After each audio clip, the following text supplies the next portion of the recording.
Shaira Moro, nilaglag nga ba ng kapwa Pinoy?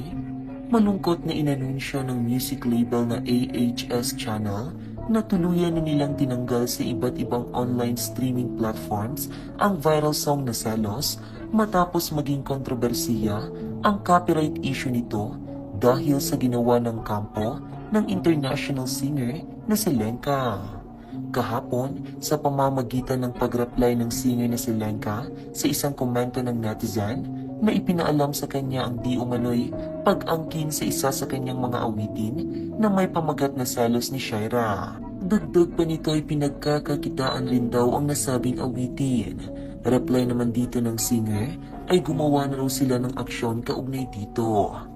Ang kantangang tinutukoy ng netizens ay ang di umano'y pinanggayahan ng tunog ng Selos ay ang Trouble is a Friend na ilang taon na ang nakakalipas nang i-release ito. Mayroon na rin itong mahigit 100 million views sa YouTube. Samantala, ikinalungkot at labis na ikinadismaya naman ng ilang kapwa nating Pinoy ang di umano'y pangbabaliktad at pangdadaw ng ilan nating mga kababayan na Pinoy. Marami kasi ang naniniwala na kapwa Pinoy natin ang nagpaabot ng mensahe kay Lenka o nagsumbong tungkol sa pagkakatulad ng awitin niya at awitin ni Shaira.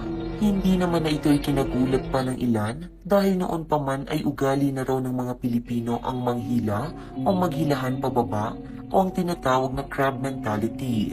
At isang halimbawa nga raw dito ay ang naging pangyayari sa tinaguriang Queen of the Bangsamoro Pop na si Shaira Moro. Pinoy pang nagsumbong kay Lenka. Ayaw nila umangat ang kapwa nila. Sa Pinas, bawal ka umangat. Hihilahin ka pababa. Diyan napatunayan kahit noon pa man sa history ng Pinas, mismong Pilipino ang nagpapahamak sa kapwa Pilipino. Proven and tested na yan. Di na nawala ang inggit sa one kata pag nakita kang umaangat sa buhay. Marami ang gustong pabagsakin ka. Pinoy nga naman, hindi masaya sa achievements ng isang tao. Nakakalungkot naman, kapwa Pilipino ang dahilan para matanggal ang kantang Selos. Favorite kong kanta yan. Pinoy talaga, di man lang suportahan ng kapwa.